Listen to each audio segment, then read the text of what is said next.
Bem, mais uma vez, bom dia. Nós estamos aqui recomeçando nossa sessão do dia 28 de abril de 2021, né? Nós estamos na reunião de abril de 2021. No dia 28, período da manhã. Então, fizemos um intervalo e agora vamos recomeçar pelo processo de número 54 da pauta. Dentro da nossa sistemática, é um processo que tem acompanhamento, então vamos dar preferência para esse processo. É recorrente, Geraldina Maria Bona Corrêa. Eu, então, peço para o nosso apoio a gentileza de já convidar para entrar na nossa sala virtual a representante dos contribuintes, doutora Camila Gonçalves de Oliveira.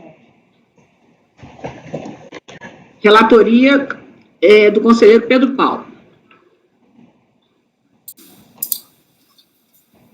Bom dia. Desculpa o atraso. Bom dia.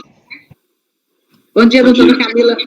Vamos, então, iniciar o julgamento do processo de número 54 da pauta, recorrente Geraldina Maria Bona Corrêa. Nosso colegiado está completo. Temos também a presença da representante da Fazenda Nacional, doutora Patrícia. Então, vamos iniciar o relatório de relatoria do conselheiro Pedro Paulo, número 54 da pauta. Por favor, conselheiro.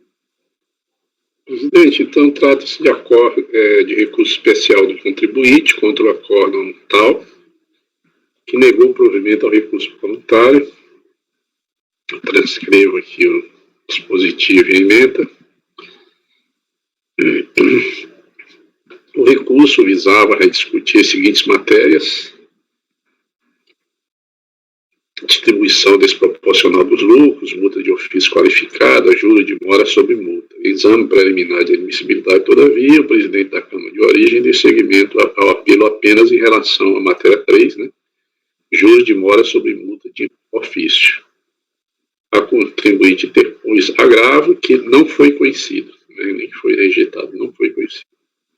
Em suas razões recursais quanto à matéria devolvida à apreciação do colegiado, a contribuinte aduz, em síntese, que a incidência de juros sobre multa de ofício contraria o ordenamento jurídico brasileiro, que da leitura do artigo 43 da Lei 9.430 é fácil concluir que não há previsão legal de incidência de juros sobre multa de ofício, que o próprio CARF já se manifestou nesse sentido, e a contribuinte cita a jurisprudência.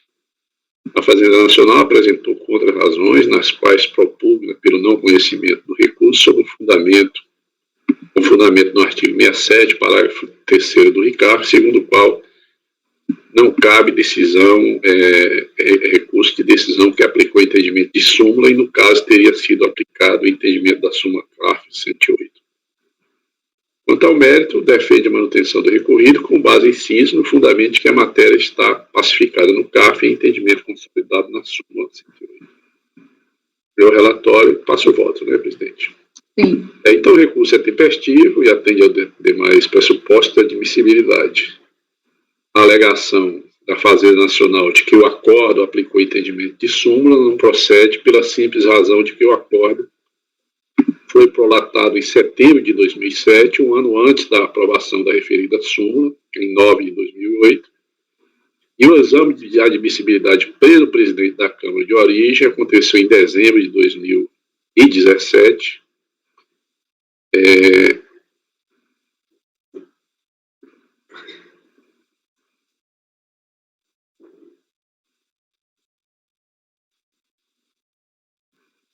Onde eu fui de 2008 é 2018, né? Sim, 2018. Por isso que eu estava achando estranho aqui o negócio, aqui não estava batendo as contas, né? E o exame de admissibilidade pelo presidente da Câmara de Origem ocorreu em dezembro de 2017, antes também da edição da súmula. Eu acho que a nossa conduta aqui. Eu, portanto, conheço do recurso, e quanto ao mérito, evidentemente, eu aplico a súmula, né? E nego o provimento ao recurso do contribuinte, simplesmente aplicando a súmula 108, sem mais delongas.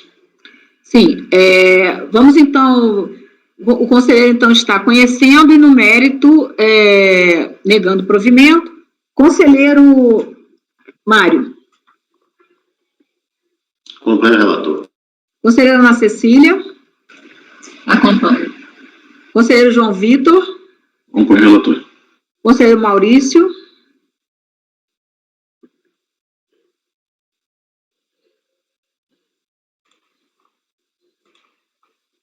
Acompanho, relator, presidente. Conselheiro Marcelo. Acompanho. Conselheira Rita. Acompanho. Eu também acompanho, então, número 54 da pauta, por unanimidade de votos, conhecer do recurso e, no mérito, negar-lhe provimento. Obrigada, então, doutora Camila. Obrigada, conselheira. Obrigada e desculpa o atraso de novo, é só porque realmente eu precisava acompanhar por dever de ofício aqui. Muito obrigada. Bom dia. Bom dia. Vamos, então, voltar para o curso normal da nossa pauta, que nós tínhamos terminado, nós tínhamos julgado o número 53, não é isso? Do Paulo. Não, nós já tínhamos avançado, né? Nós já tínhamos julgado... 46. Isso, certo. Vou já retomar aqui para relatar o que ocorreu com os processos. Nós tínhamos, antes de fazermos essa antecipação, tínhamos julgado o número 46 da pauta, aí iríamos julgar o 47 da pauta de relatoria da conselheira Rita, recorrente Marco Antônio Mansur, e esse processo foi retirado de pauta a pedido do patrono contribuinte. E depois, então, passaríamos para um processo de relatoria do conselheiro João Vitor, número 48 da pauta, seria um recurso da Fazenda Nacional, contribuinte Argeu de Lima Gel, também foi retirado de pauta a pedido do contribuinte patrono. Aí, então, chegamos ao número 49 da pauta, de relatoria do conselheiro Pedro Paulo, o recurso da Fazenda Nacional, interessado Robson Rodrigues. Então, eu vou ao relatório, presidente. É recurso especial da Fazenda Nacional contra o acordo tal, que deu provimento parcial ao recurso. Eu transcrevo o dispositivo e as emendas. O recurso visa rediscutir a seguinte matéria: desqualificação da multa de ofício. Em exame preliminar, o presidente deu seguimento ao recurso. Em suas razões recursais, a Fazenda Nacional aduz em síntese que, da análise do auto de infração, constata-se que as infrações decorreram da ausência de comprovação das deduções pleiteadas nas DIRPFs, que a multa de 150% foi aplicada nos casos de deduções indevidas de previdência privada, de despesas médicas e de despesa com educação, que o contribuinte foi reiteradamente intimado a comprovar as despesas sem apresentar as provas, caracterizando a situação prevista no artigo 44, parágrafo 1º da Lei 9.430. Cientificado do acordo, o contribuinte apresenta contra-razões nas quais defende a manutenção do recorrido com base em síntese nos seus próprios fundamentos. Eu vou ao voto, presidente. O recurso é tempestivo e atende aos demais pressupostos, dele conheço, não há nenhum questionamento quanto ao conhecimento. Quanto ao mérito, a matéria devolvida à apreciação do colegiado é se, nas circunstâncias do presente caso, em que houve a reiteração da conduta do contribuinte, declarar deduções, e que, quando intimado a comprovar essa dedução nada apresentou, que comprovasse as despesas, se justificava a qualificação da multa de ofício. Conforme o auto de infração, folhas 3 e seguintes, o Núcleo de Pesquisa e Investigação da Primeira Região Fiscal em Campo Grande informou a DRF Campo Grande que identificou a presença de indícios de fraude em declarações de imposto de renda, consistente na dedução indevida de despesas e a inclusão indevida de dependentes. Informou a unidade da Receita Federal para que esta apurasse os fatos, mediante verificação física. A DRF Campo Grande intimou o contribuinte a comprovar as deduções relativas de IRPF referentes ao calendário de 2007 a 2010. Parte das despesas foram comprovadas, parte não. A delegacia procedeu, então, à glosa das deduções não comprovadas com multa qualificada. A qualificação da multa de ofício foi, assim, fundamentada no auto de infração. Abro aspas. O imposto a restituir calculado na DIRPF foi reduzido em razão da constatação de infração à legislação tributária e face ao que motivou o início da presente ação fiscal, e do qual ficou constatado no confronto entre as informações contidas nas declarações em relação aos documentos apresentados, presume-se ação dolosa na execução de fraude com o objetivo de diminuir a base de cálculo do imposto. O lançamento foi integralmente mantido na DRJ Campo Grande, Mato Grosso do Sul. A segunda turma ordinária da segunda Câmara, da segunda sessão de julgamento do CAF, afastou a qualificação da multa sob o fundamento, em síntese, de que não restou comprovada nos autos a conduta dolosa do contribuinte, que, embora a conduta do contribuinte tenha reduzido o valor do tributo devido, não se caracteriza por si só como conduta dolosa, devendo ser punida com a multa regulamentar de 75%. Pois bem, esse colegiado já decidiu que a mera dedução de despesas, as quais o contribuinte, quando intimado, não comprova, ainda que feita de forma reiterada, não configura dolo ou fraude a ensejar a qualificação da multa de ofício. Veja-se, por exemplo, o recente acórdão 920207 639, de relatoria da conselheira Ana Paula Fernandes. Eu cito um acórdão em que se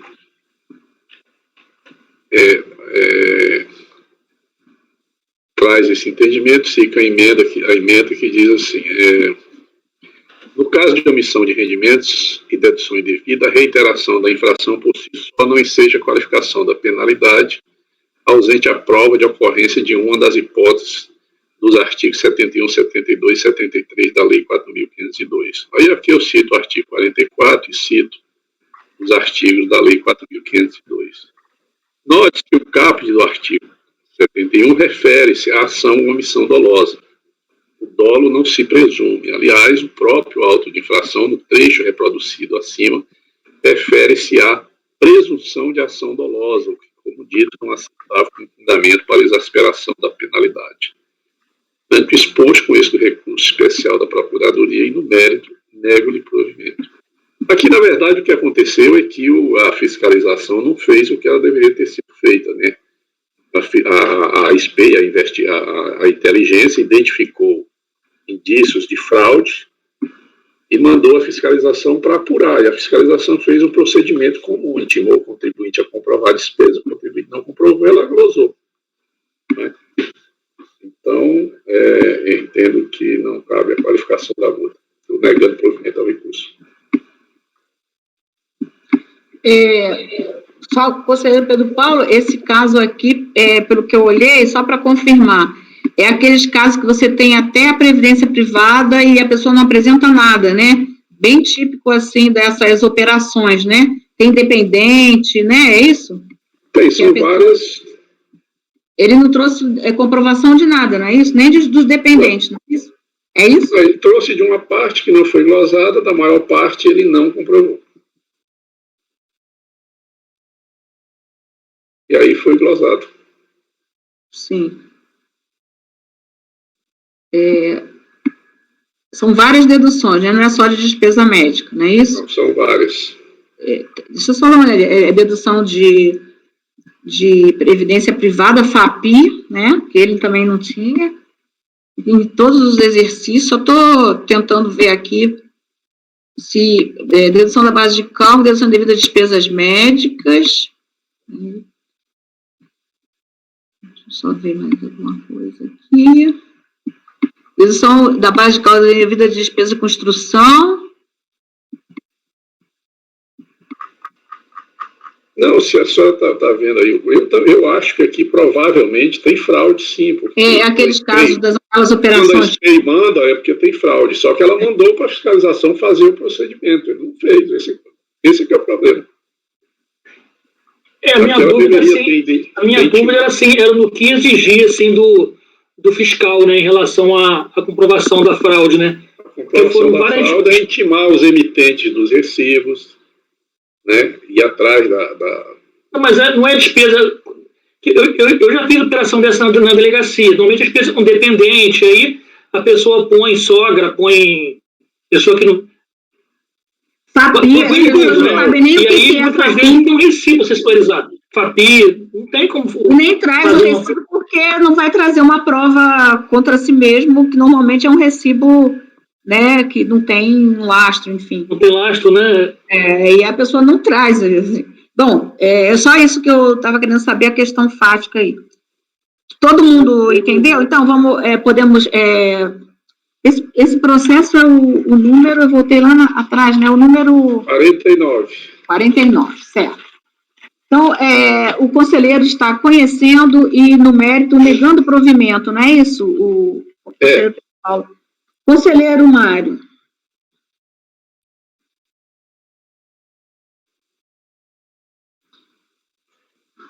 Presidente, diante dessas circunstâncias que foram evidenciadas aqui, eu vou pedir licença para o conselheiro Pedro Paulo. Eu acho que eu vou dar provimento para esse recurso.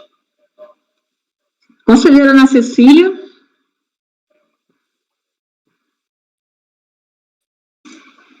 Eu acompanho, presidente, eu acompanho. Acompanha o relator. Conselheiro João Vitor. Eu acompanho o relator. Conselheiro Maurício. Presidente, eu vou peço licença também ao relator para acompanhar a divergência.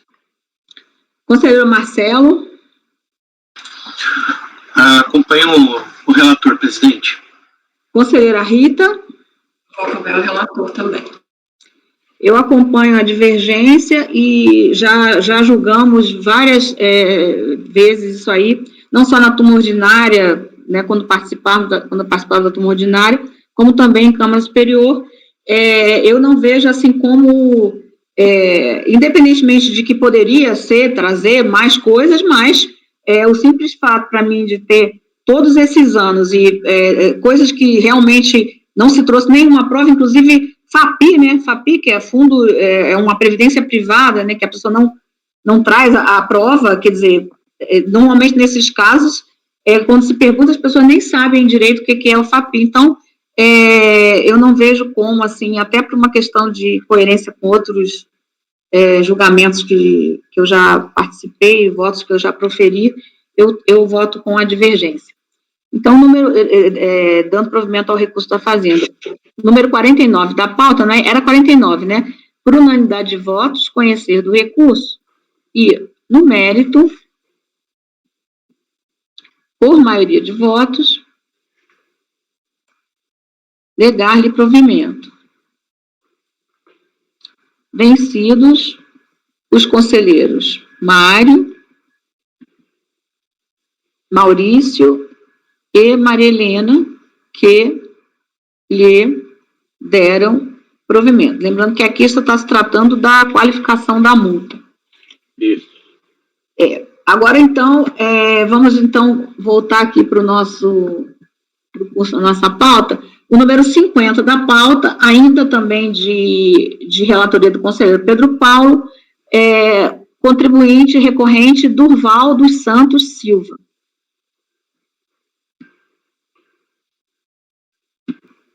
O 50 é o recurso do contribuinte.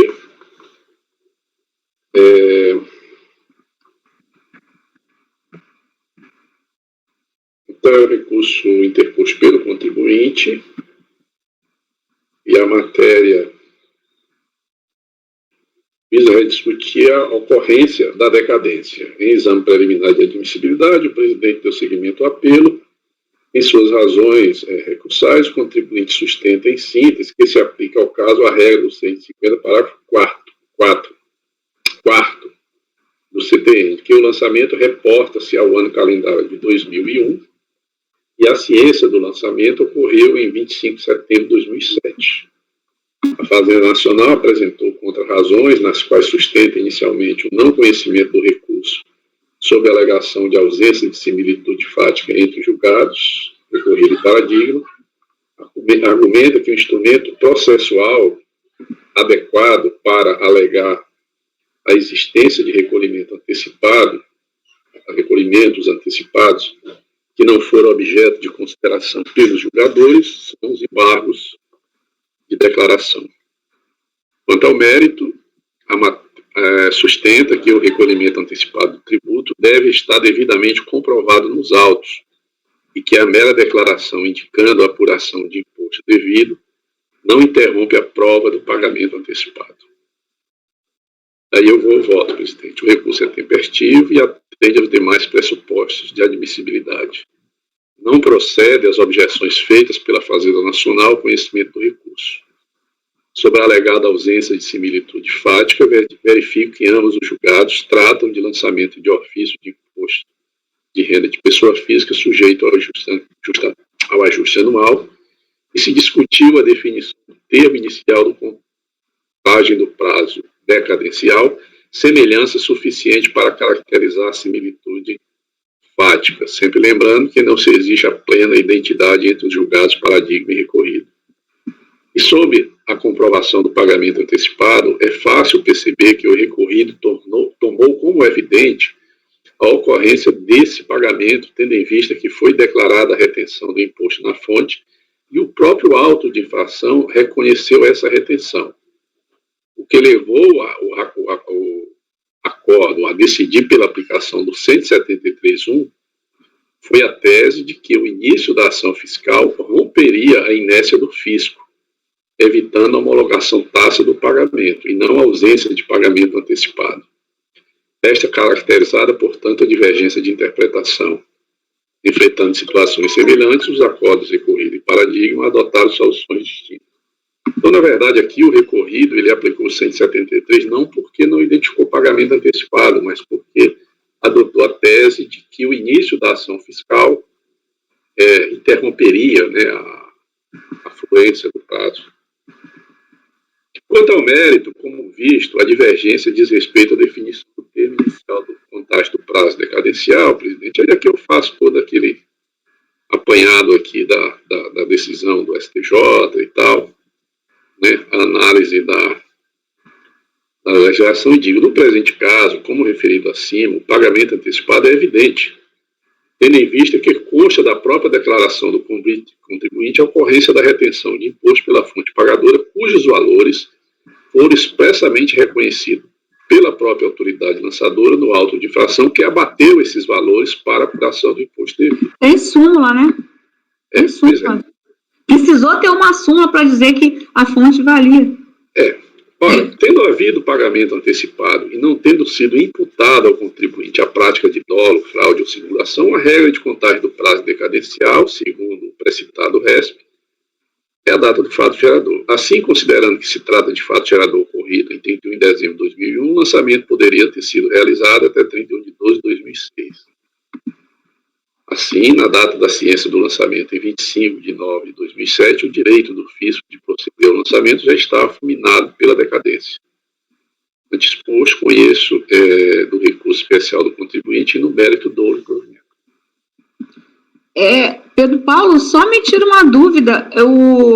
Aqui está se trazendo aquela tese de que não é a data do auto de infração, né, e sim a do início da ação fiscal, é isso? Meu Deus, a gente já... Olha a emenda aí que está no... Tantos olha a emenda do recorrido, olha aí. Sim. Eu estou perguntando assim... Eu vontade de escrever um livro que é absolutamente inútil, né? Quase que seria um livro de humor, né? Reunindo todas as teses sobre decadência que a gente tem no... Nossa... Olha a emenda aí que eu transcrevi do acordo aqui, ó.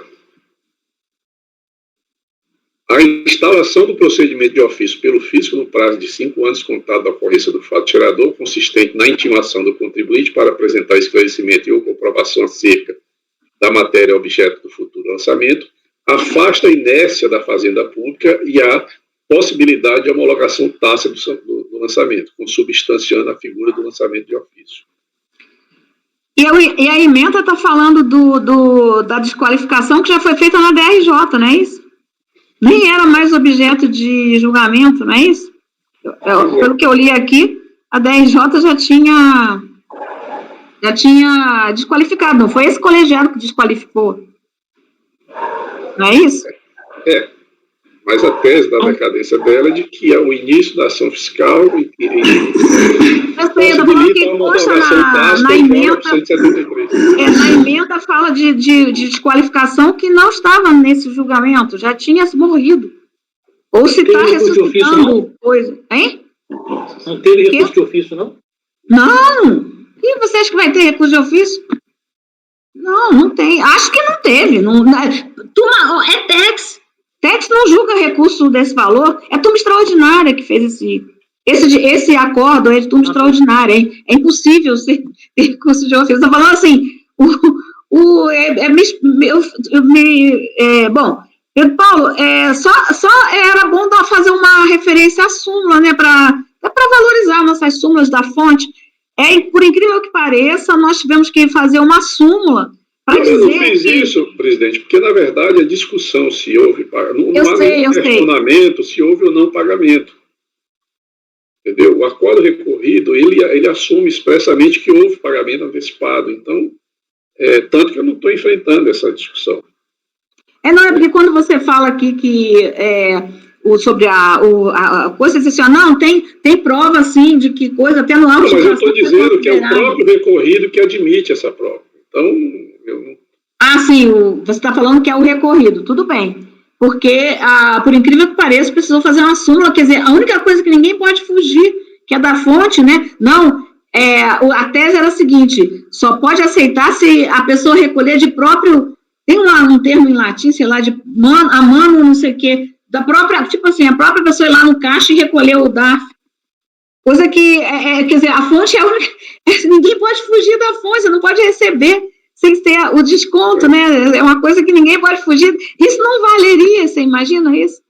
Tivemos, até no pleno nós tivemos isso sendo discutido. É uma coisa que causa perplexidade, mas foi discutido. Aí precisamos fazer uma súmula para dizer que Mas não... eu não pus a súmula, presidente, porque aqui entendi, não há questionamento sobre se a fonte é ou não súmula. O recorrido já assumiu que é e pronto.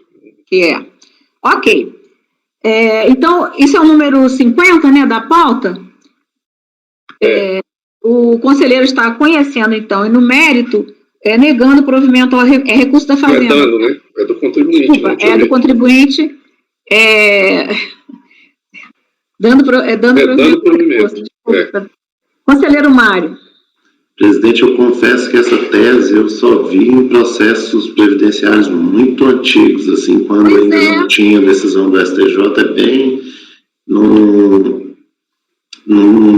num acórdão de 2019, é bem comum aparecer esse tipo de coisa. Eu acompanho o relator, o conselheiro Pedro Paulo.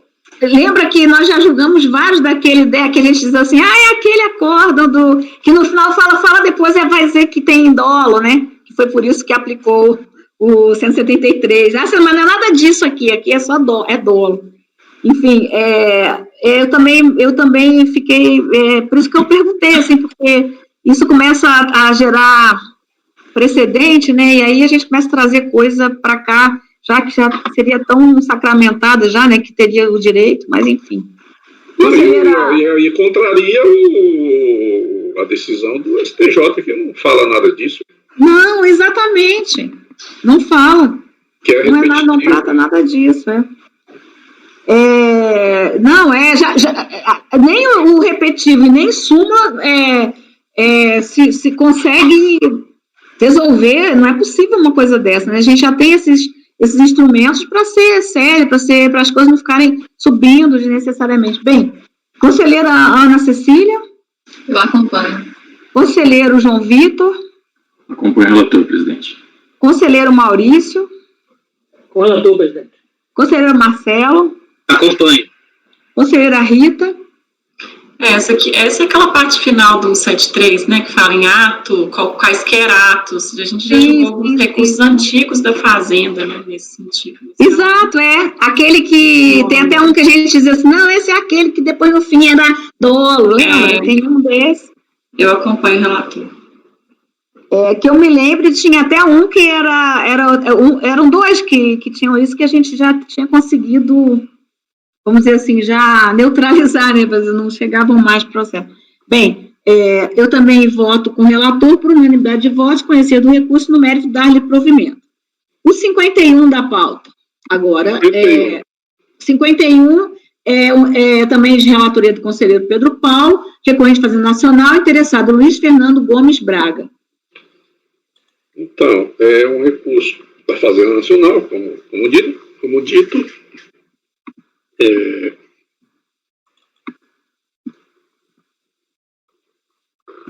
a matéria é dedução de pensão judicial paga a filha maior de 24 anos. A matéria está assim. Aqui a gente vai ver que tem uma confusão aqui, há um erro, as pessoas foram induzidas a erro aqui, que vai ficar claro aqui, que embaralha um pouco as coisas, tá certo? Inclusive na própria definição da matéria. Em exame preliminar, o presidente da Câmara de Origem deu seguimento ao apelo. Em suas razões, a Fazenda Nacional aduz em síntese que são 2 os requisitos para a dedução da pensão judicial: a existência de decisão judicial ou de acordo homologado judicialmente, e B, o efetivo pagamento da pensão alimentícia, que é devida à dedução da pensão alimentícia paga em face do direito de família, mas não toda e qualquer importância paga, que é o inciso 2 do artigo 4º e 8º da Lei 9.250, de 1995, não pode ser interpretado isoladamente dos demais dispositivos legais pertinentes, que o benefício não alcança o pagamento a pessoas que não preencham as condições impostas pela lei, que é o caso do pagamento a filho com mais de 24 anos. Então, veja que a Fazenda está falando aqui sempre em filho com mais de 24 anos. O contribuinte não apresentou contra-razões. Aí eu vou a voto, presidente. Sim. O recurso foi interposto tempestivamente e, quanto aos demais pressupostos de admissibilidade, eu examino a questão. E aí, para maior clareza, faço um breve resumo dos fatos, que é para pôr as coisas no limite, nos devidos lugares. O lançamento, no que importa no presente recurso, refere-se à glosa de valor deduzido a título de pensão alimentícia, em razão de falta de comprovação. Somente com a impugnação, o contribuinte justificou a dedução, informando que tratasse de pensão alimentícia paga à filha Júlia Luiz Toledo Braga, nascida em 1º de janeiro de 1992. E veja que o fato aqui se refere a 2012. Em razão do acordo homologado judicialmente corresponder a 20% do salário líquido do contribuinte, valor esse que era descontado em folha de pagamento e repassado à mãe da beneficiária. A DRJ indeferiu a impugnação quanto a essa matéria, sob o fundamento de que o acordo / decisão judicial previa o pagamento até que a beneficiária completasse a maioridade civil. Confira-se. Aí eu cito aqui. Aqui eu acordo, DRJ, da primeira instância ainda. Quanto à pensão alimentícia, os documentos que apresenta permitem concluir que se destinava à sua filha, Júlia Luiz Toledo Braga, nascida em 1982, até que esta atingisse a maioridade civil. Seria necessário, assim, que o impugnante comprovasse que a obrigação fora formalmente estendida após a maioridade. Para tanto, não bastaria que continuasse a pagar a pensão, porque esta continuasse a ser descontada em folha. A pensão paga nestas condições não é dedutível do imposto de renda, pois não mais decorre do ato jurídico original que a instituiu, considerando que as condições de sua vigência não mais prevaleciam. O contribuinte somente poderia continuar a deduzi-la do imposto de renda se houvesse um novo ato jurídico, sentença, acordo homologado ou escritura pública, determinando a sua obrigação de pagar a pensão aos seus filhos, mesmo depois destes haverem atingido a maioridade. No caso específico, verifica-se que o próprio contribuinte ingressara com ação de exoneração de alimentos quando a filha atingira a maioridade civil. Admite, assim, que não mais estava obrigado a pagar a pensão em 2012. As mesmas razões que o motivaram a ingressar com o processo judicial militam contra a dedução que pretende obter na sua declaração do imposto de renda. Se não estava obrigado a pagar a pensão, não poderia deduzi-la em sua declaração. Como consta no relatório da sentença judicial em agravo de instrumento, folhas 36, ambas as partes concordaram com o cancelamento da pensão. Aí cita: o fato de o cancelamento do desconto em folha somente ter sido formalizado em 2014 não significa que o contribuinte estivesse obrigado, nos termos acordados, a pagá-la depois da maioridade da alimentanda. O acordo de recurso voluntário afastou a exigência com base nos seguintes fundamentos. No caso da pensão alimentícia, trata-se de valores que continuaram a ser pagos a partir da maioridade da filha, por mais 3 anos, até 2015. Na verdade, até o fim de 2014. Né? A discussão está em saber se a pensão de filhos maiores de 24 anos, e a gente já falei que ela não tinha mais de 24 anos, é um erro, ao ser interpretada no direito tributário, considera-se estabelecida em face das normas do direito de família. Aqui surge a separação da obrigação de estabelecer pensão para sustentar quem dela necessita e a liberalidade de estabelecer pensão aos demais casos. A interpretação de que, para deduzir, deve haver a necessidade do alimentando não foi explicitado ao contribuinte nem na notificação de lançamento, nem no seu acordo de impugnação. Os alimentos do processo indicam, os elementos do processo indicam o contrário, pois se trata de anos seguintes à maioridade da filha. Não foi demonstrado no lançamento que não havia necessidade de tal pagamento. Assim, entendemos que se caracteriza em pensão paga pelo dever de sustento do pai, conforme, portanto, norma de direito de família e amparada por decisão judicial.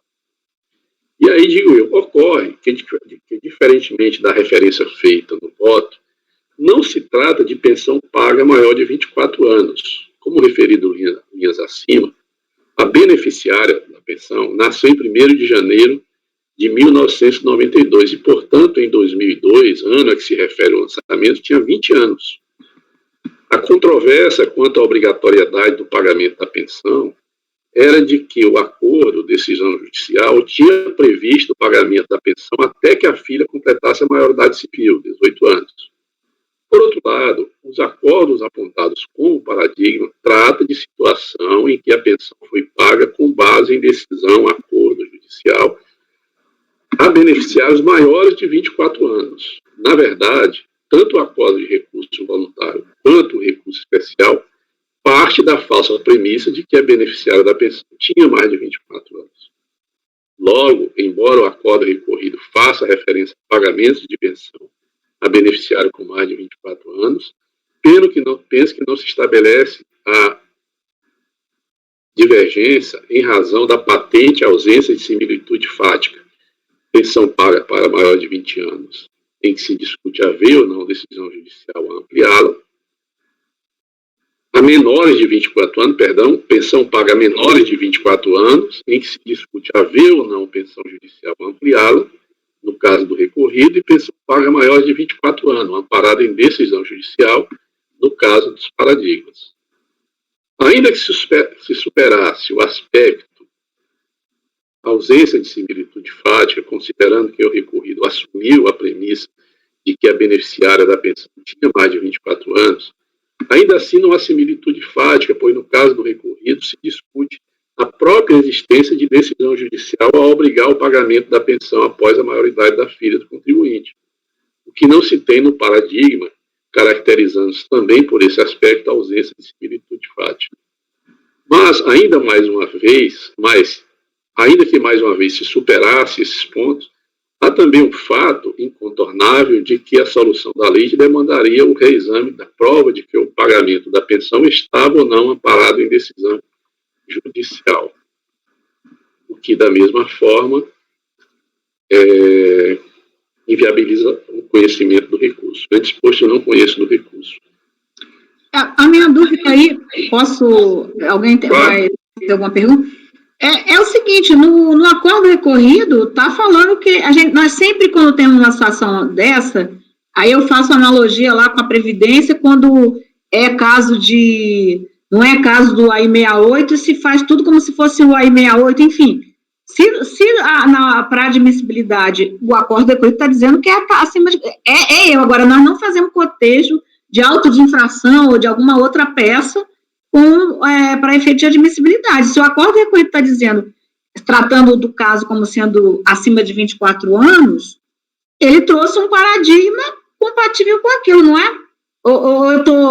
Eu peço ajuda aí dos colegas para a gente verificar isso, não é? Ele fala de 24 anos, mas, na verdade, o que está, a discussão de fundo, né, é se ela estava amparada em decisão judicial por causa da maioridade civil. Na verdade, é um erro. Se referir a 24 anos, é um erro, entendeu? Porque a tese aqui é de que, como a pensão, segundo a decisão judicial original, era até que a contribuinte completasse maioridade, ela não tinha, com 24 anos ou não, a pensão teria sido paga por liberalidade, que ela não estava obrigada por nenhum ato judicial. Essa, na verdade, é a tese. Essa referência a 24 anos aí surge aí por um erro, na verdade. Até porque ele nem reforça no acordo recorrido esse argumento de que acima de 24 anos, nem mesmo com pensão judicial, seria deduzido, que é o que fala o paradigma. Eu sei que, como há um erro, essa comparação sempre fica... E aí a gente trata disso depois no mérito, né? Que é lógico que a gente não vai julgar uma coisa errada, né? Nem a Rita dizia, mas a gente vai julgar uma multa que nem existe, né? Nos casos lá da Previdência, né? Mas, enfim, é 2012, não é isso, Pedro Paulo? E nesse ano, o calendário do objeto do lançamento, ela tinha 20 anos, nem tinha os 24 anos, não é isso? Ela tinha 19 ou 20, não é exercício 2012 no calendário de 2011? 20 ou 19, aí é que eu acho mas aí teria até 24 se fosse de 1º de janeiro, então ela fez, na verdade, 20 anos em 2012. É que exercício 2012 é no calendário de 2012. No calendário de 2012. Ah, tá, aqui na emenda está exercício, desculpa. Aí então tinha 19, eu considerei, acho que é no calendário. Mas o fato é que ela não tinha 24 aí. É recurso do contribuinte, não é? Mas, assim, utilizando a... Não, peraí. É procurador. Procurador. Recurso da Fazenda. Mas aí, utilizando a premissa equivocada do voto, né, no acordo recorrido, a gente tem maior de 24 sem decisão judicial. E no paradigma, a gente tem maior de 24 que, mesmo com decisão judicial, não poderia deduzir. É isso? Além disso, eu li aqui o fundamento do acordo de recurso voluntário. A questão dos 24 anos, na verdade, é mencionada, mas em nenhum momento ele discute aquela tese do outro 24 anos. A tese que ele discute... que ele vai com a questão do sustento, né, da necessidade. De que com a maioridade não tem um outro ato prorrogando a pensão, porque o acordo originalmente homologado era até a maioridade. Ou seja, Pedro Paulo, levando em conta apenas o recurso, o acordo recorrido e o paradigma, você também tem argumento para continuar não conhecendo, não é isso? Tanto que eu dou 3 fundamentos aqui para não conhecer. Sim. Um é essa premissa, eu digo assim, ó. Lá no fim, eu cito aqui uma sequência. Eu digo, logo, embora o acordo recorrido faça referência a pagamentos de pensão, a beneficiária com 24 anos, penso que não se estabelece a divergência em razão da patente ausência de similitude fática. Pensão pagas a menores de 20 anos, em que se discute haver ou não decisão judicial amparada, no caso de recorrido, e pensão a maiores de 24 anos, amparada em decisão judicial, no caso do paradigma. Aí digo, ainda que se esperasse esse aspecto, a questão dos 24 anos, a ausência de similitude fática, considerando que o recorrido assumiu a premissa de que a beneficiária da pensão tinha mais de 24 anos, ainda assim não há similitude fática, pois o caso do recorrido se discute a própria existência de decisão judicial a obrigar o pagamento da pensão após a maioridade da filha do contribuinte, o que não se tem nos paradigmas, caracterizando também, por esse aspecto, a ausência de similitude fática. E tem uma terceira. A terceira é que, na verdade, há uma controvérsia que teria que ser solucionada sobre se a contribuinte estava ou não amparada em decisão judicial, que é um exame de prova. Tanto que aqui que se eu for analisar o mérito, eu vou analisar esses documentos. Porque, na verdade, no mérito, o que acontece? Que eu até aprendi isso, que eu não sabia desse negócio, confesso a minha ignorância. Na verdade, nesses casos, a pensão ela não termina automaticamente. Eu cito aqui uma súmula do STJ, deixa eu ver. Eu digo assim, vencido quanto a conhecimento, nega o provimento a recurso. As peças carreadas aos autos mostram, ou seja, eu estou examinando prova, né? Que o contribuinte somente foi exonerado do dever de pagar a pensão em 2015. Portanto, os pagamentos feitos antes dessa data, quando a filha ainda não tinha 24 anos, foi feito com base em decisão judicial. Veja a prova dos processos das folhas 31 e seguintes. Segundo súmula 358 do STJ, o cancelamento da pensão alimentícia de filho que atinge a maioridade não é automática, estando sujeita a decisão judicial mediante contraditório, ainda que nos próprios autos. Na prática, na verdade, o contribuinte ele teve que entrar com ação, com um processo, pedindo a exoneração da pensão, e esse negócio demorou 3 anos. E continuou sendo feito desconto em folha. Então, a gente pode superar o conhecimento e ir para o mérito, mas no mérito a gente... Eu já me dou por satisfeita, não sei o restante do colegiado. Bem, posso, então, tomar os votos? O conselheiro, então, não está conhecendo do recurso. Estamos no número 51. Conselheiro Mário. Presidente, mais uma vez, no mérito, eu já adianto que eu concordo com as questões de mérito levantadas pelo conselheiro Pedro Paulo, mas, assim, eu acho que... Eu vou falar mais ou menos desses 3 fundamentos que nós temos aqui.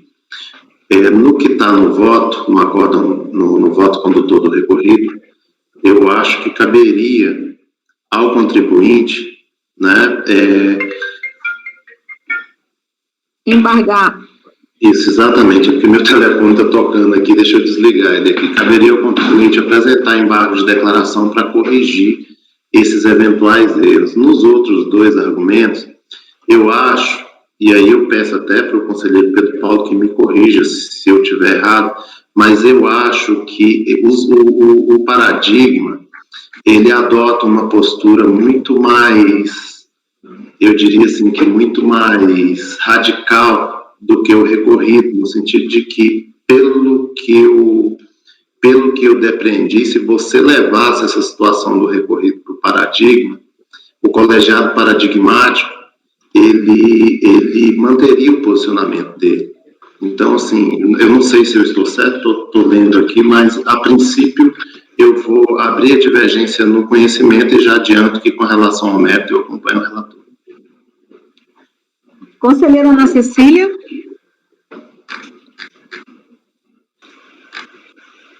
Eu fiquei só com um pouco de dúvida com relação à questão do conhecimento.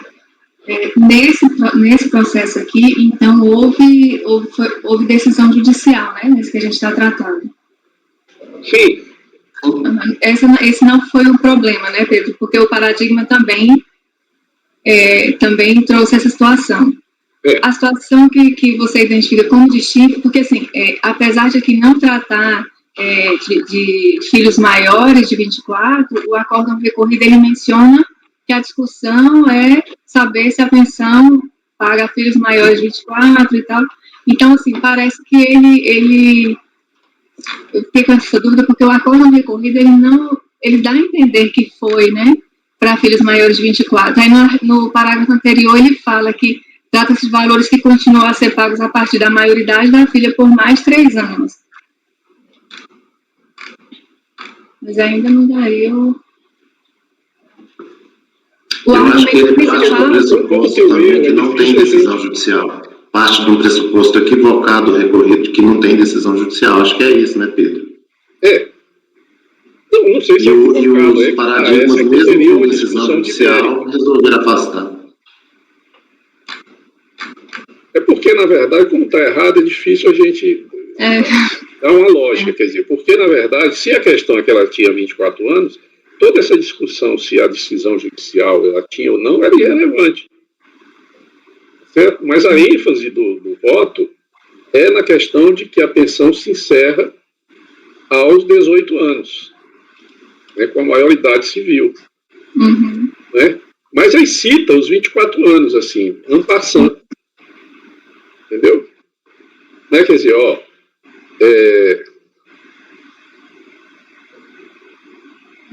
É porque tem uma contradição no voto, parece, né? Não, tem, sim. Teria que ter embargado, mas ninguém embargou, né? Mas aí fica difícil até qual premissa a gente parte para comparar. A premissa de que eram filhos menores de 24 ou que eram filhos maiores. Fica difícil até de averiguar. Eu vou, por hora, acompanhar o relator quanto ao não. Agora, eu sei que se o paradigma tivesse nesse processo, ele teria votado diferente. Então, eu não sei se esse tivesse no caso do paradigma, mas o que eu sei é que o paradigma, pela tese do paradigma, se ele estivesse aqui, ele teria votado diferente. Bem, mesmo com a premissa equivocada dos 24 anos? Hã? Com a premissa equivocada dos 24 anos? Ah, tá, entendi isso. Porque ele ficaria com a questão do sustento.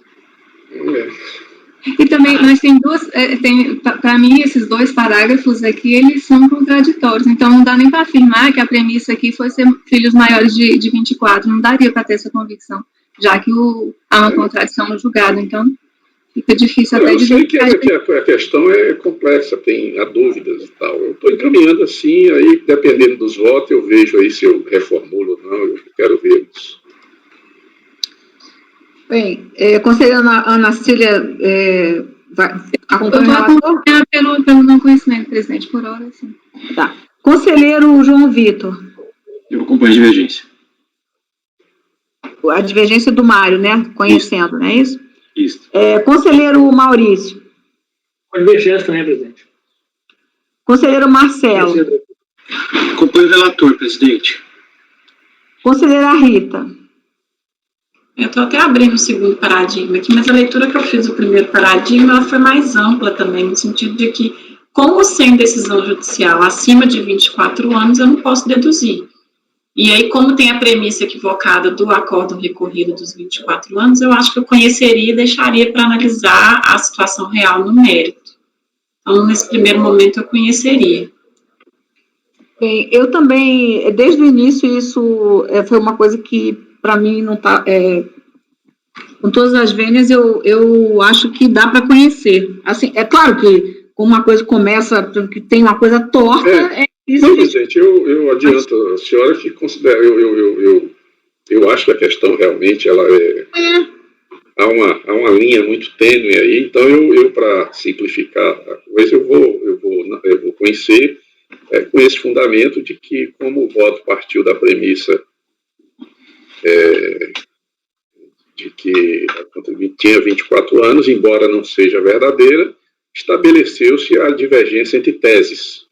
Sim, exato. Então, eu só vou só perguntar, como o relator reformulou, eu vou perguntar para quem tinha acompanhado o relator. O Mário divergiu, né? A Cecília acompanhou o relator, aí eu pergunto se posso reformular, acompanho o novo... Isso. E conselheiro João Vitor, eu pergunto se reformula... Eu tinha acompanhado a divergência do Mário. Ah, sim, você tinha acompanhado. Isso. Foi eu, presidente. Desculpa, Maurício também conheceu, né? Foi o Marcelo, não foi? Isso. Super. Sim. Nesse caso, se é possível a questão das teses, aí, no caso, acompanho, apesar da premissa equivocada aí do voto recorrido.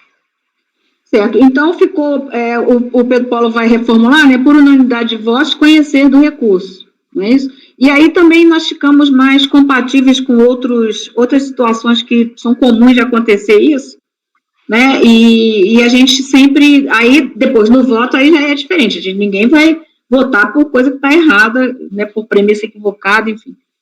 Por unanimidade de votos, conhecer do recurso. E no mérito, aí sim. Não, aí no mérito eu estou do contribuinte, né? É da Fazenda. Da Fazenda negando o provimento, porque até que tenha sido exonerada pela decisão judicial, e aí tem peças do processo, se você quiser olhar aí nesse primeiro volume, tem as peças da decisão, né, em que o processo realmente, o contribuinte só foi exonerada da pensão em 2015. Né? E eu aprendi que nesses casos a pensão não é exonerada automaticamente, não, você tem que entrar com ação. Sim. E demorou que o contribuinte, ele entrou com ação no próprio processo, e aí o juiz indeferiu, ele teve que agravar, porque o juiz tinha dito que ele teria que tentar com outro processo, e lá no agravo foi que disse, não, é no mesmo processo, porque a decisão de pensão não transita em julgado, não sei o que e tal. Então, o conselheiro está no mérito negando o provimento ao recurso. Conselheiro Mário. Acompanho o relator, presidente. Conselheiro Ana Cecília. Acompanho. Conselheiro João Vitor. Acompanho o relator. Conselheiro Maurício. Acompanho, presidente. Conselheiro Marcelo. Acompanho. Conselheira Rita. Acompanho. Eu também acompanho, então, no mérito, por unanimidade de votos também, negar-lhe provimento. Agora, então, aqui na nossa sequência, esse era o 51, né? Temos o 52 da pauta, também de relatoria do conselheiro Pedro Paulo, recorrente Fazenda Nacional, e interessado Marcelo Cruz Vieira. Então, é recurso da Fazenda Nacional. O processo foi incluído na pauta da segunda turma da Câmara Superior de 24 de outubro de 2009, que decidiu converter o julgamento em diligência para que fosse complementado o exame da admissibilidade, nos termos do acordo tal. O recurso visa discutir as seguintes matérias: concomitância das multas isoladas, da multa isolada de multa de ofício, que é o despacho de folhas tais, né, que foi o primeiro despacho, e a possibilidade de exclusão de ofício da multa isolada pelo colegiado da COR, que é o segundo despacho lá, depois os exames preliminares de admissibilidade original e complementar concluíram pelo segmento do recurso em relação a ambas as matérias. O contribuinte também interpôs recurso especial, o qual não teve seguimento.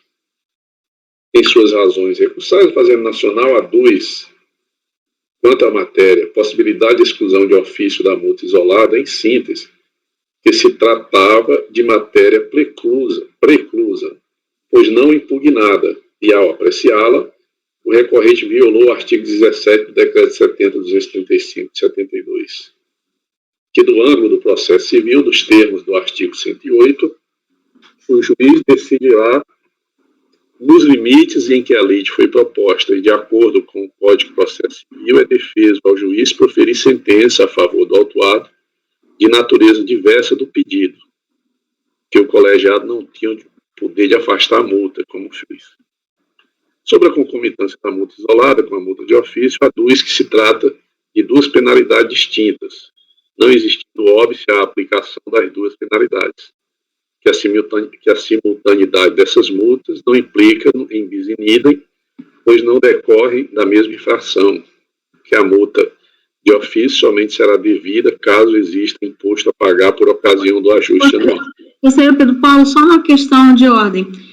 A matéria é preclusão, né? Ter dado essa multa sem ter sido pedido, não é isso? E a própria concomitância, não é isso? Isso. Tá. Você está conhecendo dos dois, ou seja, está conhecendo dos dois. É isso? Também da preclusão? Mas eu ainda estou no relatório. Tá. Eu sei. Ok, tudo bem. É porque eu tenho uma questão de admissibilidade nesse caso. Depois eu coloco. Que a multa de ofício somente será devida caso exista imposto a pagar por ocasião do ajuste anual. Já a multa isolada será devida ainda que ao final do período não reste imposto a recolher, já que a infração da qual resulta essa multa consiste simplesmente no descumprimento do regime de antecipação pelo carnelião, não possuindo qualquer relação com o pagamento em si do imposto. E se foram cometidos dois ilícitos, são devidas duas penalidades, e não houve contra-razões.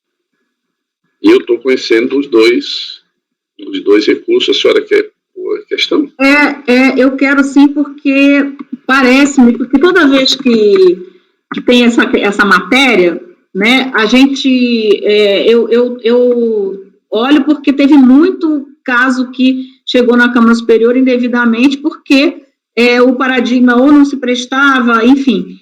E esse aqui, eu creio que esse paradigma é aqueles que a gente rejeitou muito, inclusive foi rejeitado no recurso extraordinário, no pleno, que é o da estimativa. Eu só queria confirmar se é isso. Não. Se é pelo recurso da estimativa. Porque a gente nunca aceitou. Falando da preclusão? Não, da preclusão não, da concomitância. Da concomitância. Inclusive, no pleno, esses casos pela estimativa, eles foram rechaçados para esse efeito. Certo? Aí, só para verificar se é um caso desse, e também vários casos naqueles que não é concomitância, que a pessoa declara e só não fez antecipação. E aí, como diz que era obrigatório, que a multa cabe, era trazido isso aí como sendo. Então, eu acho assim, nós praticamente, acho que nunca conseguimos quase ter um caso desse que era conhecido na Câmara Superior. Eu, na verdade, não olhei isso, não. Porque é uma matéria que realmente nunca, acho que a gente nunca conseguiu julgar, e porque exatamente nunca tinha segmento, né, nunca a gente conhecia, certo? Exatamente, deixa eu ver aqui, Pedro Paulo. Ajudem também a dar uma olhadinha no paradigma porque a minha preocupação só é a gente não ser incoerente, né, de não ter... É esse 910100540, está faltando o número. 9101, aqui tem no despacho de admissibilidade, né? Deixa eu ver aqui.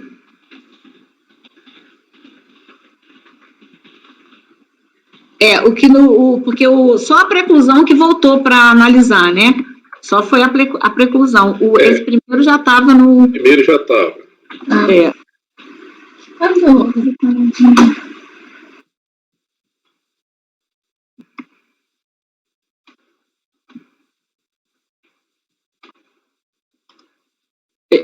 Da análise, isenção, lucro da exploração. É esse aqui, 193 é 0018, né? A estimativa. Bom, eu só, assim, nós, nos anos 2000 aqui, nós tínhamos milhares, né? Podia-se dizer que eram milhares de casos, assim, milhares não sei, mas centenas com certeza. Nós fizemos, eu, Ana Maria e Ivete, as três que éramos as presidentes da pessoa física, rejeitamos esses paradigmas de estimativa. Para começar, a legislação é diferente, por Carnê-Leão, a base, né? O dispositivo, para Carnê-Leão e outra coisa, você fala, assim, até pela justificativa na estimativa, é o lucro, né? Uma antecipação para o lucro. O lucro tem outro cálculo, que não é a base de cálculo do Carnê-Leão, que é a mesma, que você leva lá como rendimento de aluguel. Então, até por isso, eu sei que tem, assim, milhões de despachos. Nós temos, e creio que isso também foi levado lá no pleno, no extraordinário. Eu não estava presente, não, que eu já não estava no CAF nessa época, mas eu acho que teve um pleno em 2009, eu acho, que se rechaçou esse paradigma para efeito dessa concomitância. Então, é só por isso, Pedro Paulo, para não ficar incoerente, né? Porque a estimativa mesmo que seja assim, é mais ou menos a mesma coisa, mas não é a mesma coisa. Né? Até se você levar em conta a estimativa para lucro é uma coisa, outro, você não tem a certeza de que aquilo é exatamente a mesma base de cálculo quando você diz que, no caso aqui, o caso de um rendimento de aluguel, por exemplo, né? Que você leva o rendimento inteiro que você recebeu naquele mês e declara lá como recebido de pessoa física. Então, eu tinha uma série eu tenho despacho disso, assim, em muitos processos, por isso que para não ser incoerente. Entendeu, Pedro Paulo? É nesse sentido. Não estou entendendo, porque aqui no caso de estimativa você não tem a hipótese de discussão de concomitância. você, a própria questão de ser dispositivo, né? Você está dando a interpretação do 20 é um dispositivo. O da pessoa física é o da estimativa é outro. A discussão aqui é a aplicação do... porque não está em discussão a legislação de aplicação da multa, mas a legislação que é uma discussão de norma geral que prevê a hipótese, que se discute a hipótese da incidência de 2 multas sobre a mesma base de cálculo.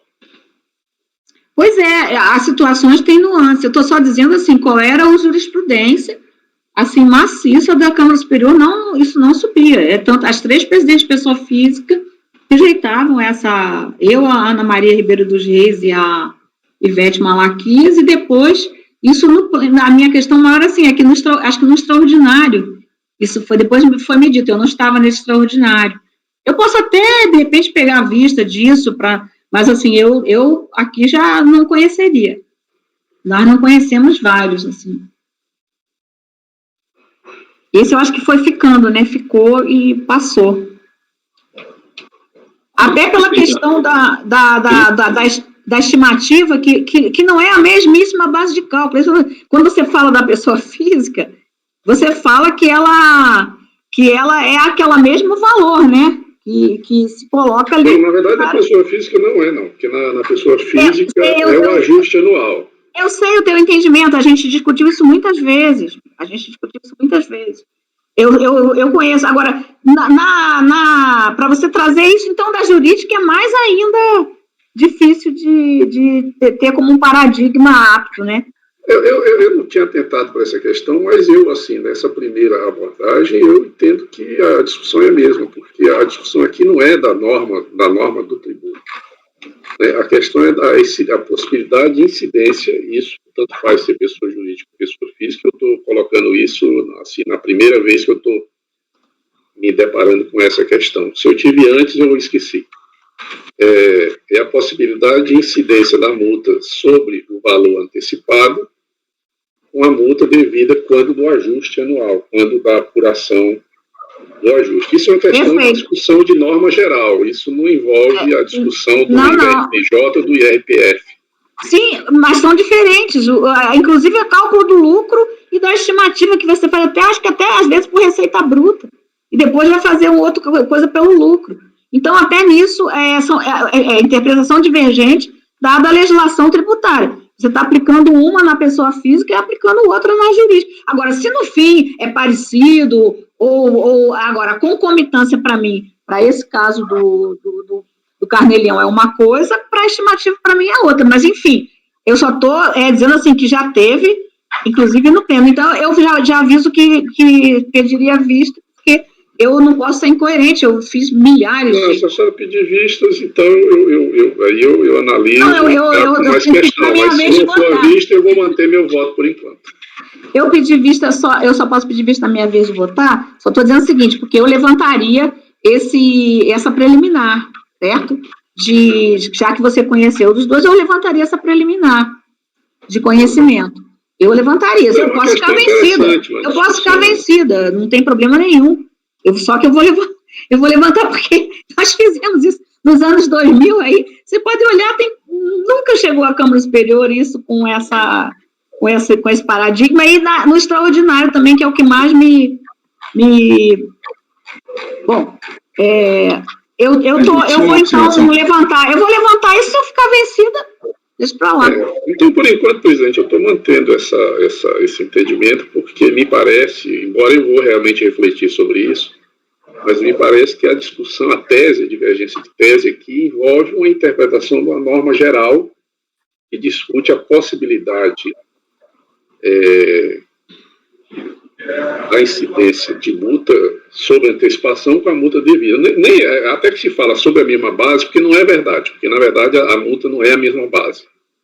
Certo? Nem no caso da pessoa física, nem no caso da pessoa jurídica. Aí é que eu digo, no caso da pessoa jurídica, isso é muito mais... eu entendo, eu conheço essa discussão em relação à pessoa física, mas aqui nas nossas turmas lá, a gente só julgava o que estava aqui para nós, que era o da pessoa física. Aí, na hora de fazer as admissibilidades para a Câmara Superior, é que naquele momento, todo mundo, não fui só eu, todas as 3 presidentes das pessoas físicas fizeram essa... Nós, se pudéssemos resgatar esse do extraordinário, se alguém fizesse pesquisar aí, nós temos isso também, que não foi conhecido esse paradigma da estimativa, que era um até famoso do Caio mesmo, era um Epson, sei lá, era todo mundo só conhecia aquela empresa, né, o Recorrente, esqueci agora qual era a memória da gente, mas enfim, eu vou logo levantar isso, eu posso ficar vencida, e aí nem... Não, a senhora falou que faz a vista, só o voto chegar na cerveja, a senhora pode pedir. Tá. Mas eu tenho que levantar a preliminar, eu estou levantando a preliminar de não conhecimento. Como? Eu estou levantando a preliminar. Sobre essa questão até a processão, porque eu estou votando agora na minha impressão inicial, que eu repito, acho que o dissídio é em relação à norma geral, à interpretação da norma geral, e não da norma do imposto de renda pessoa jurídica, da norma do imposto de renda pessoa jurídica. A minha tese é que isso daí não é a norma geral, porque tem de cada um dispositivo em separado, e também as próprias figuras que está se comparando aí, né, a própria antecipação estimativa e depois o fundamento para não se considerar aí a concomitância são diferentes, né, para o cálculo do lucro e para o cálculo...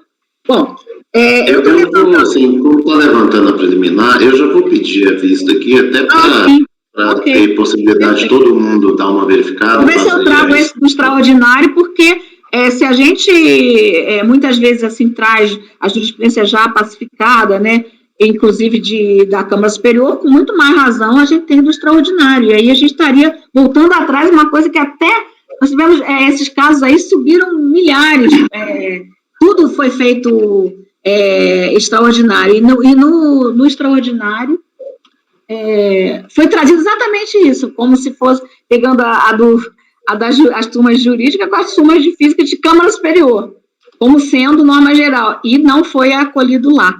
Isso, assim, está na minha cabeça, eu não participei desse pleno, tá? Estou deixando claro que eu estava fora já, eu saí no final de 2008, isso foi no pleno de 2009. Bom, nesse caso, presidente, eu vou então, analisar essa questão com bastante atenção e ou eu reformulo, se me for convencido, ou trago com fundamentos enfrentando essa questão para manter o voto, conforme o caso. Esse daí é o 52, não é isso? É o 52, Tá. Então, eu vou colocar, então, vista para o conselheiro Mário. Obrigada, Mário. Vista para o conselheiro Mário, senão eu teria que levantar, né, porque é preliminar, já que o conselheiro está conhecendo as duas matérias, né? Vista para o conselheiro Mário, convertida em coletiva. O relator conheceu do recurso. Já quer colocar o mérito? E no mérito? No mérito negar, né? Da Fazenda, né? Certo. Aí, nesse ponto, houve pedido de vista, ninguém mais se manifestou quanto ao conhecimento ou mérito. Tá, era porque a dificuldade dessa matéria de chegar na Câmara Superior é exatamente essa, ou era esses paradigmas, ou então era aqueles que se dizia assim, cabível a multa, só que era a multa que não era concomitante, era quando a pessoa declarava e só não recolhia a antecipação. E aí não tem concomitância, só tinha uma multa. E aí se trazia como se fosse assim, é devida a multa, então é devida, pronto. Mas a que está falando é exatamente concomitância. Mas, enfim, já foi pedido vista. Passamos, então, o 53 já foi, o 54 também, aí o 55 é meu, né? Temos o 55 e 56, vamos seguir, não é isso? Porque o nosso apoio está podendo, né? Janaína, então a gente segue. Esse daí já está na pasta, não está? O meu número 55 da pauta é um embargo agropecuária Aruanã Limitada, é um embargo de declaração. Bom, eu acho que eu já coloquei, né? Deixa eu ver. Vejam aí.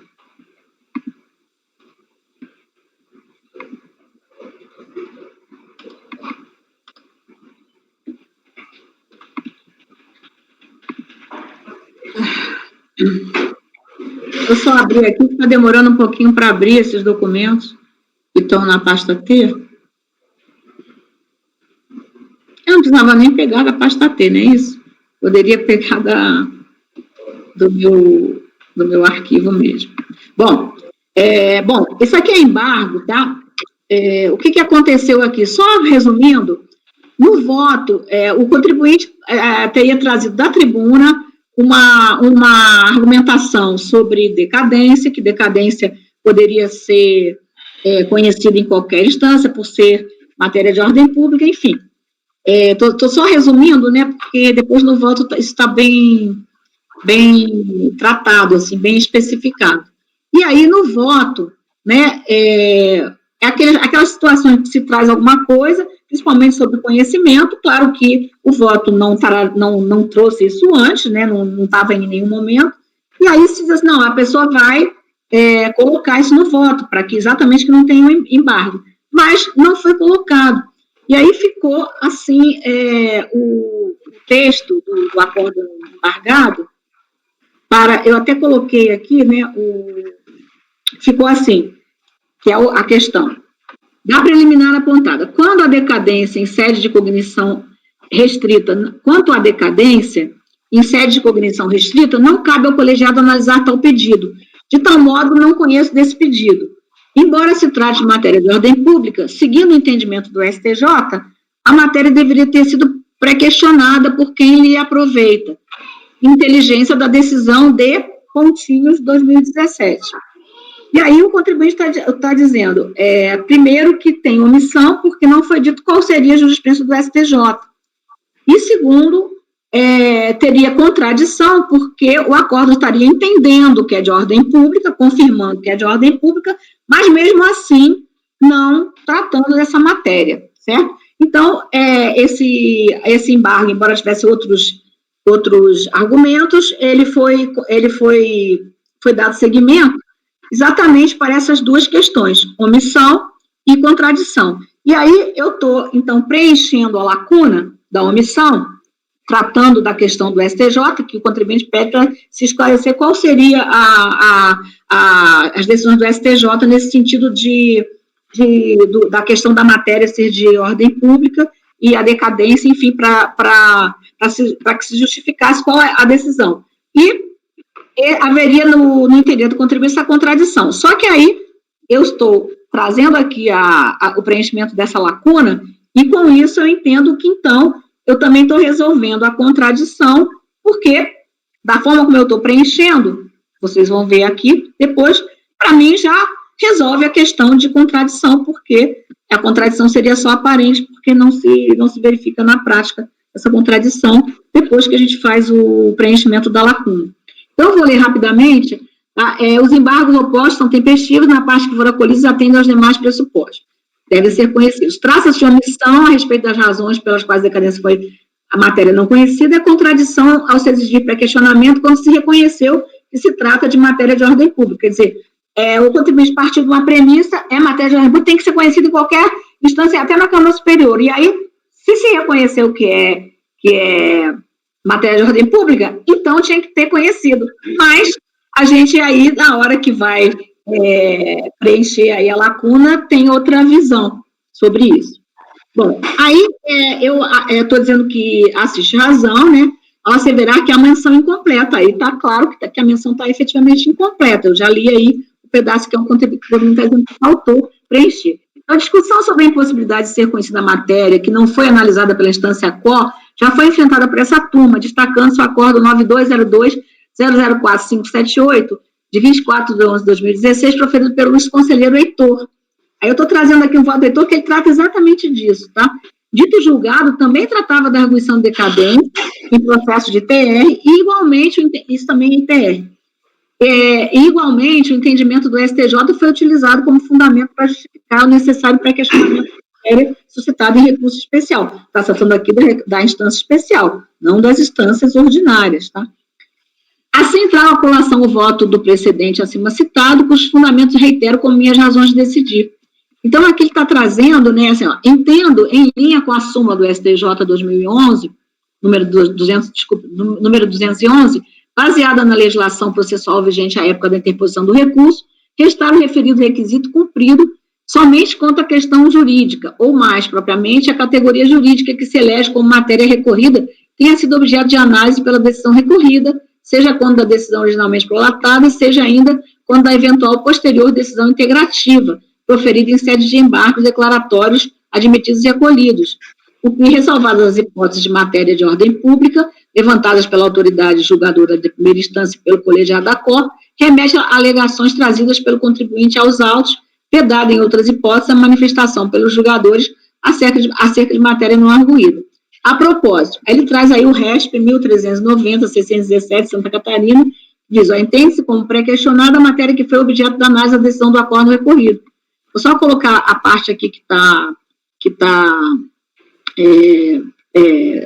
destacada, né? A simples indicação do dispositivo legal tido por violado, sem que o tema tenha sido enfrentado pelo acordo recorrido, mesmo após a oposição de embargos declaratórios, opta o conhecimento do recurso especial por falta de pré-questionamento.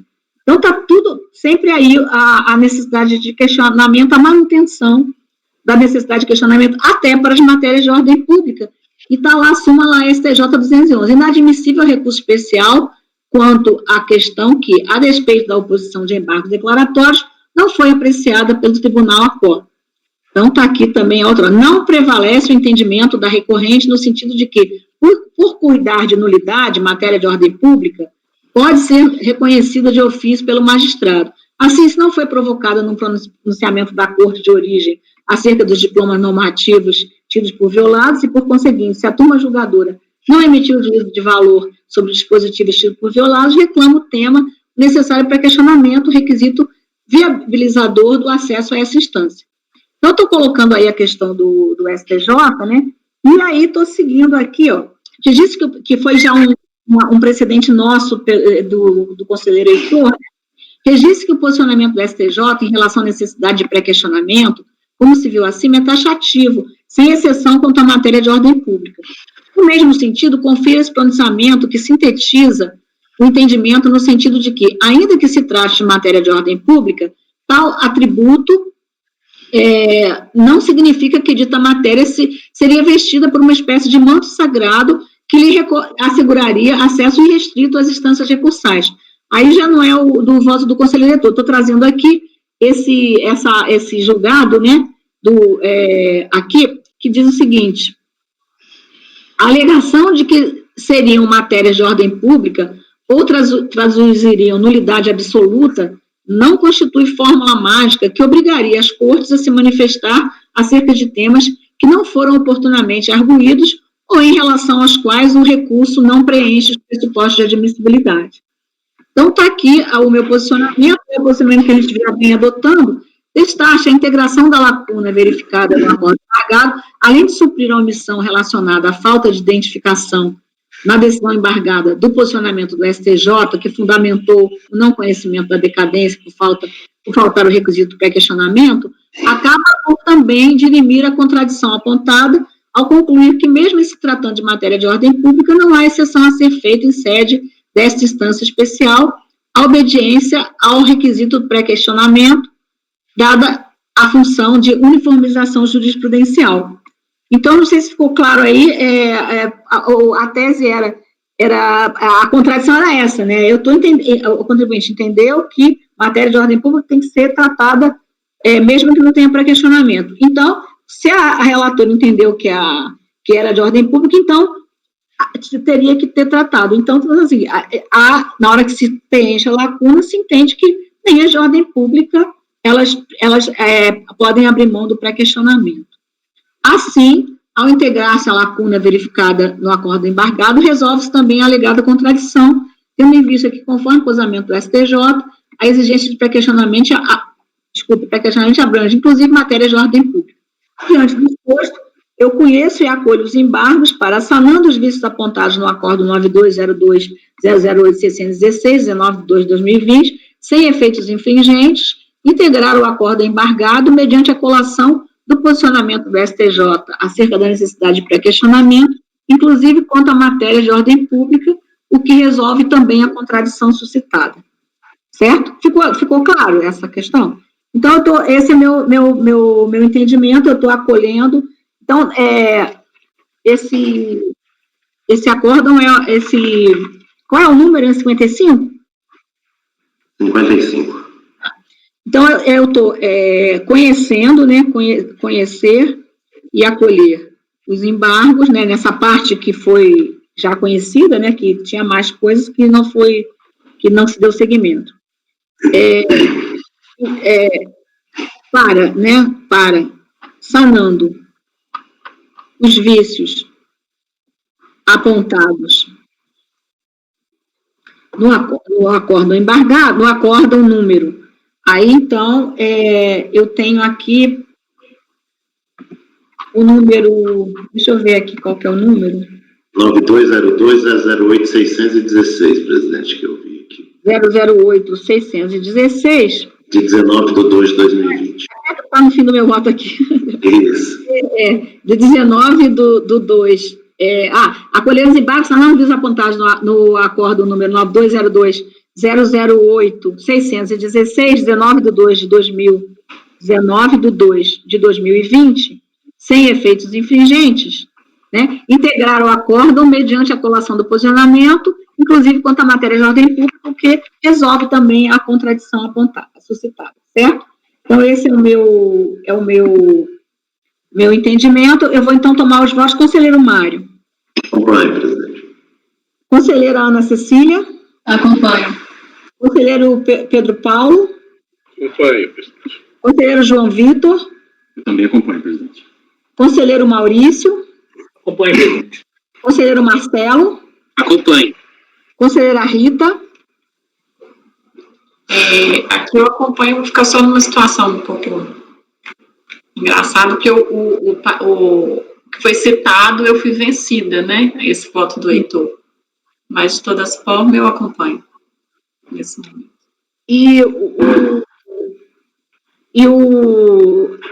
O resultado a questão aqui é só que a necessidade de integrar isso, né? Porque no acordo, nesse você não ficou vencida, né? Nesse da Ana Paula. Nesse da Ana Paula, não, mas assim, eu não me recordo do debate, mas no do Heitor, que está sendo usado como fundamento, eu restei vencida. Então, pode parecer uma incoerência. E aí, então, por unanimidade de votos, conhecer e acolher os embargos, passando as vistas apontadas no acordo número tal, de tanto, aí, então, sanar integrar o acordo embargado mediante colação do posicionamento do STJ, acerca da necessidade, inclusive quanto à matéria de ordem pública, resolve também a contradição que tinha sido suscitada. Agora, então, vamos para o último processo da pauta, né? Não é o último. Tem dois, presidente. Pois é. O número 56 da pauta, conselheiro de relatoria do conselheiro João Vitor, é o contribuinte. Também é embargo, né? Os outros dois são embargos também, são os dois que faltam de relatoria do conselheiro João Vitor, é o embargante, o próprio conselheiro, né? O contribuinte Arnaldo da Cunha Maccheroni. Esse processo, eu que embarguei, salvo engano, o CEPOG lá verificou um lapso entre a conclusão do voto da relatora, doutora Ana Paula. Na conclusão do voto, ela dizia que, conhecido o recurso especial da Fazenda Nacional e no mérito negava provimento, mas a decisão do colegiado foi no sentido de, por unanimidade de votos, conhecido o recurso especial da Fazenda e no mérito em dar-lhe provimento para que seja considerado como VTN o valor de R$5 milhões, conforme laudo de avaliação. E aí, passando por voto, conforme se vê na ementa, no registro do acórdão embargado, o colegiado entendeu, por unanimidade de votos, que realmente é impróprio o arbitramento do valor da terra nua com base no CIPT, quando inexistente aptidão agrícola, mas igualmente entendeu que deve ser adotado o valor da terra nua apurado em laudo de avaliação apresentado pelo próprio contribuinte. Isso está bem evidenciado na ementa e também na decisão. E aí, no vídeo da sessão de julgamento, observa-se que o colegiado entendeu também por unanimidade que se o contribuinte apresenta um laudo com o valor da terra nua superior ao valor declarado na DITR, ele está confessando o equívoco da declaração e deve prevalecer o novo valor confessado. Isto é, foi afastado o arbitramento, mas prevaleceu o novo valor da terra nua confessado no laudo de avaliação, razão pela qual a decisão foi no sentido de dar provimento ao recurso fazendário, para que seja considerado como VTN o valor de 5 milhões. Então, existe essa contradição entre a conclusão do voto e a emenda do registro da decisão. Estou eliminando essa contradição. E também estou integrando na fundamentação do voto embargado, porque ele não faz nenhuma referência a respeito dessa confissão desse novo valor com base no laudo. Estou integrando também que, então, na fundamentação do acordo embargado, que afastado o arbitramento, mas presente laudo de avaliação que apresenta um valor da terra nua superior ao valor declarado, deve prevalecer o valor do laudo, que significa a confissão do sujeito passivo. Então, por tais fundamentos, estou conhecendo e acolhendo os embargos de declaração a fim de eliminar a contradição entre a decisão e o voto, e a fim de integrar a fundamentação acima na fundamentação do voto embargado. Tá. Então, conselheiro João Vitor, o registro ficou ok, né? O registro ficou ok, ele só não ficou combinando com o voto, né? Que precisava adaptar. Então, eu posso usar aquele mesmo texto que eu usei no de ontem? Assim, sim. Que nós usamos assim, conhecer e acolher os embargos para, sanando o vício apontado no acordo 92, nesse caso aí, né, Silvio? 9202-009-126, não é isso? De 25/9 de 2020, né?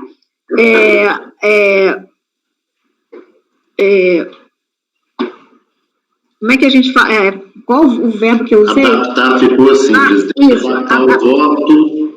E naquele caso a ementa, né? Não sei se aí é o caso, acho que aqui não.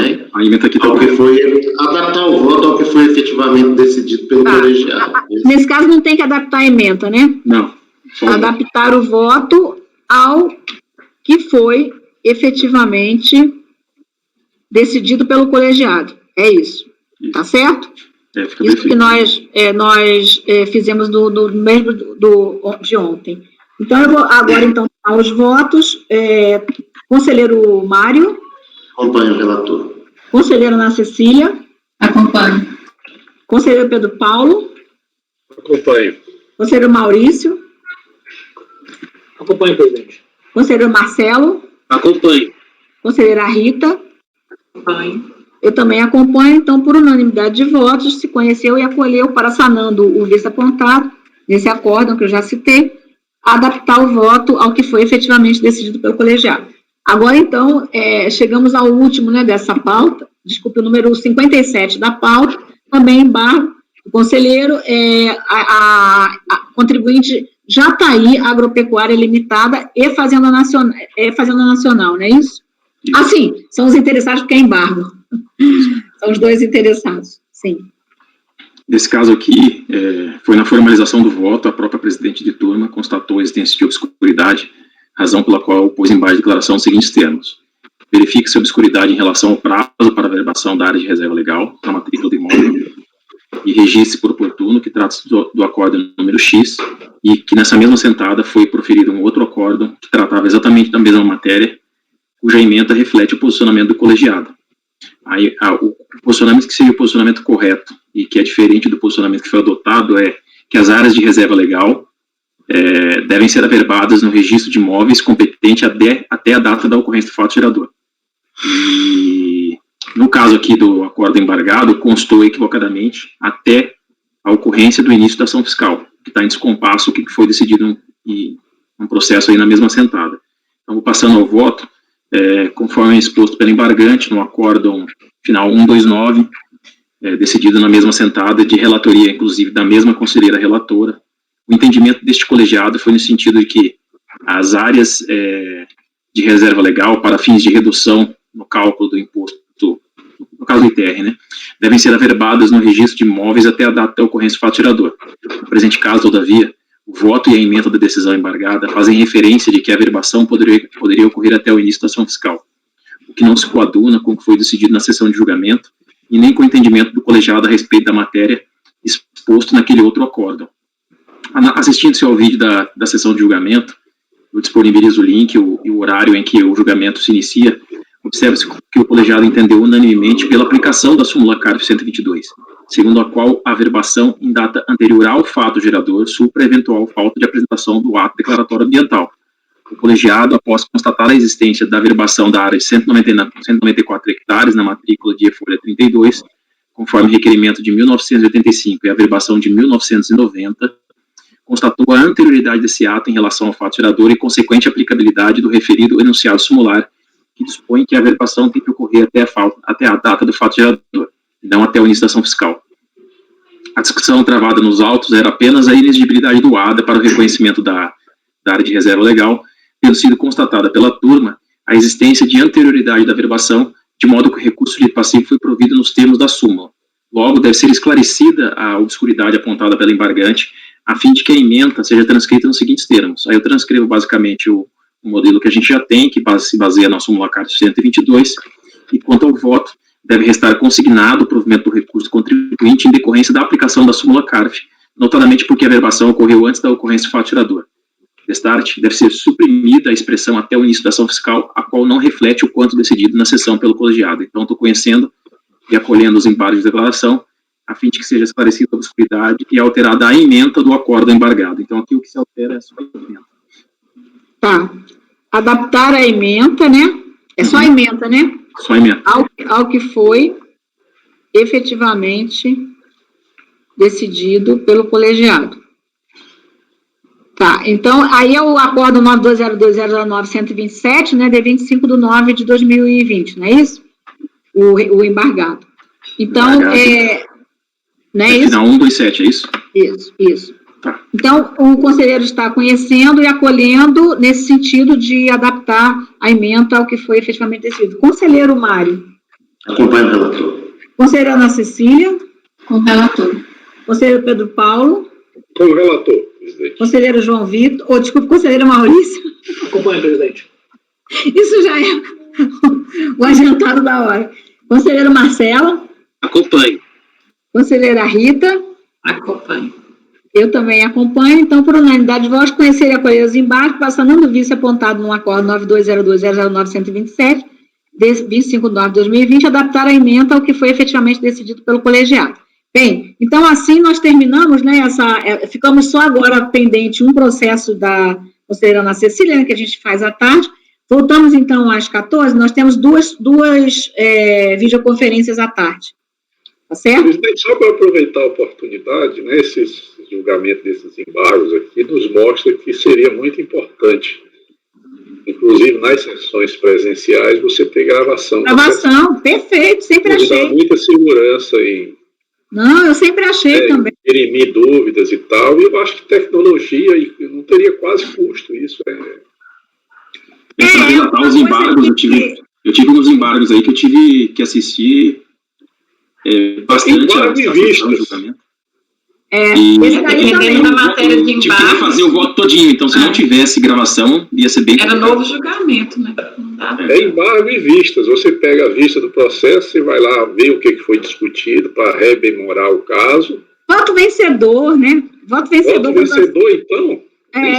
Eu me lembro que antigamente, quando não tinha esse negócio, e os conselheiros demoravam 6 meses para entregar o voto vencido, o sujeito ia fazer o voto vencedor, não tinha a menor ideia do que tinha decidido, né? E tinha que...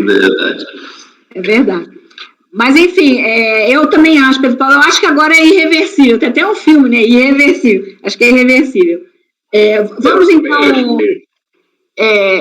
Vamos, então, interromper para o almoço. E eu gostaria de dar um tempo até maior de almoço, mas só como a gente pretende terminar, né? E não temos tanta coisa assim. Aí, qualquer coisa, se der, a gente termina